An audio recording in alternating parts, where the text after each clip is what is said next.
বন্ধুরা সকলকে স্বাগত জানিয়ে চলে এলাম আবার একটা নতুন ভিডিওতে।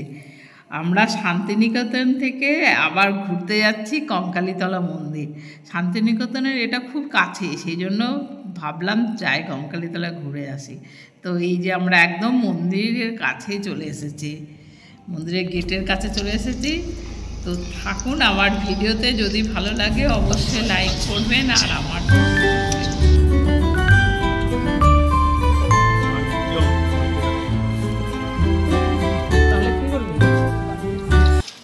গাড়ি পার্কিং করে আমরা চলে এলাম মন্দির দেখতে। প্রথমেই আমরা যেটা দেখতে পাচ্ছি, এই মন্দিরটা দেখতে পাচ্ছেন দূরে, ওই মন্দিরটা বলছে ভৈরবের মন্দির। যেখানে সতীর মন্দির থাকে সেখানে একটা করে ভৈরবের মন্দির থাকে, সেই জন্য এই ভৈরবের মন্দিরটার নাম হচ্ছে রূঢ় ভৈরব। তো এই গাছটা দেখতে কত পুরনো। আর চলুন এই মন্দিরটা ভেতরে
মন্দিরের পাশে আবার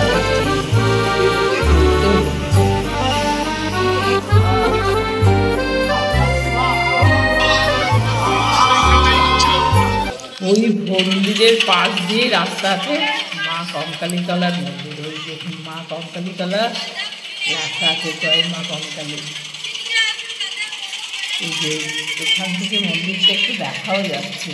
চলুন যাই ভেতরে। এইখান থেকে আমরা পুজোর কিছু সামগ্রী কিনে নিয়েছি, আর এখানে সব বিক্রি করছে পুজোর সামগ্রী, পুজো দেওয়ার। সেখান থেকে কিনে নিয়ে আমরা চললাম মন্দির প্রাঙ্গণে।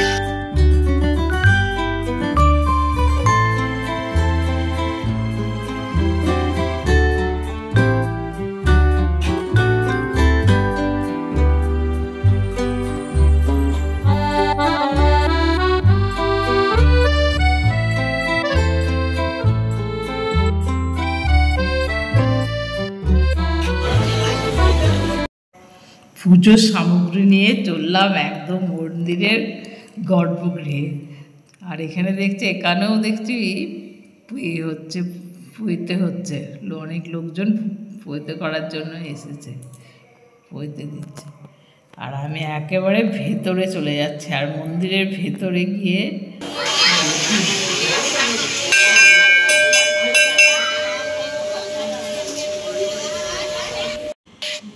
এই মন্দিরের বৈশিষ্ট্য হচ্ছে এখানে মায়ের কোনো মূর্তি নেই। মায়ের মূর্তির বদলে এখানে পটে মাকে রাখা হয়েছে।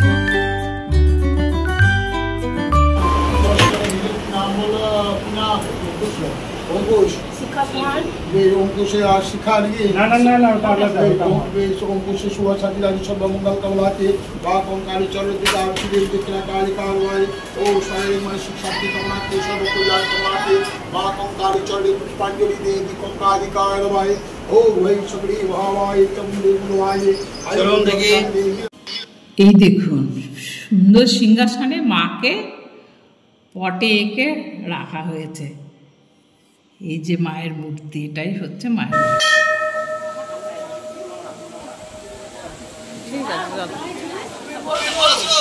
সতীপীঠের গল্প তো সকলেই জানা। তো এই কুণ্ডে নাকি মায়ের কাকাল পড়েছিল, কাকাল মানে কোমর পড়েছিল।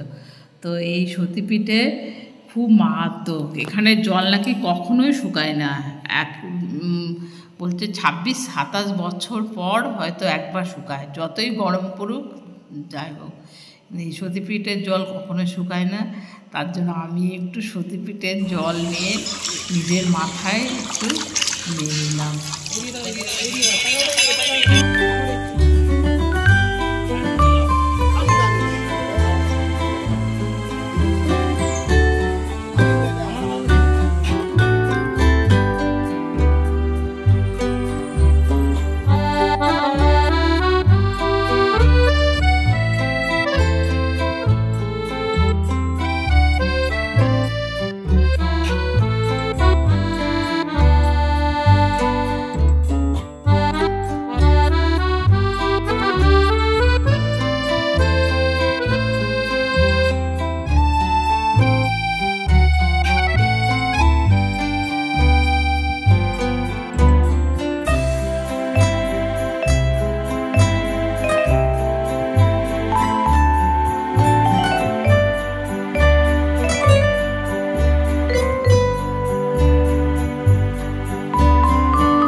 মন্দির প্রাঙ্গণটা বেশ বড়, আর পুরো জায়গাটাকে মার্বেল পাথর দিয়ে বাঁধিয়ে দিয়েছে।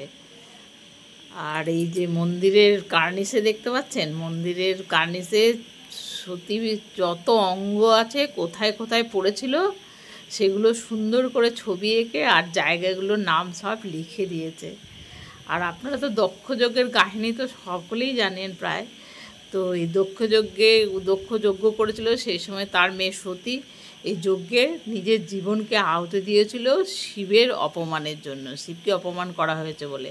আর সেই সময় শিব তার সতীর দেহটাকে নিয়ে তাণ্ডব করছিল, সেই তাণ্ডবে রসাতল যাচ্ছিল এই পৃথিবী, সেই জন্য বিষ্ণু তার সতীর দেহটাকে 51 খণ্ডে বিভক্ত করেছিল। সেই 51 খণ্ডগুলোই এক একটা জায়গায় পড়েছিল, সেই জায়গাগুলোই এখানে ছবি এঁকে রাখা হয়েছে। আর এই যে গাছটা দেখতে পাচ্ছেন, এই গাছটা মনস্কামনা পূর্ণ হয়, সেই জন্য সকলে অনেকে ঢিল বাঁধে যার মনস্কামনা পূরণ করার জন্য। এটা মানুষের একটা বিশ্বাস আছে।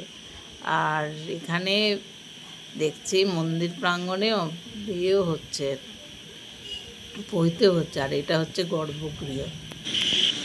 সতীর সব অঙ্গগুলো যেখানে যেই জায়গায় পড়েছে আর কি অঙ্গগুলো কোথায় পড়েছে সব সুন্দর করে এঁকে বুঝিয়ে দিয়েছে, আর জায়গাগুলোর নামগুলো লিখে দিয়েছে।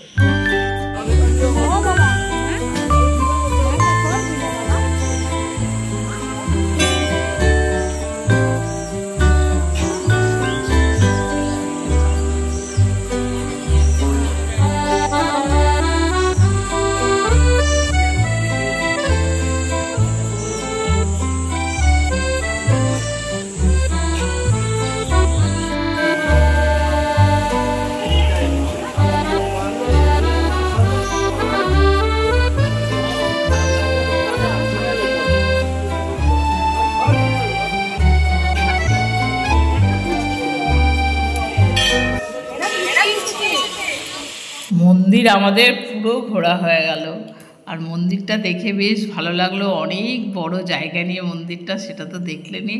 আর এখানে ভোগেরও ব্যবস্থা আছে, 50 টাকা দিয়ে নিরামিষ ভাত, তরকারি, ডাল, চাটনি এসব দেয়। তো আমরা তো খেলাম না, আমরা এমনি চলে যাচ্ছি।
বন্ধুরা আমরা গরমে এসেছিলাম না, সেই জন্য বেশিক্ষণ থাকতে পারলাম না, বিশাল গরম বাইরে, এত রোদ কি বলবো।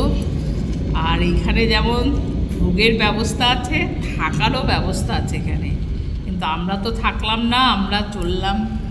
তো বন্ধুরা আপনারা পারলে ঘুরে যাবেন, এই মন্দিরটা শান্তিনিকেতনের খুবই কাছে। আর আপনারা সকলে সুস্থ থাকবেন, ভালো থাকবেন, আর আমার ভিডিও দেখতে থাকবেন। Thank you, by.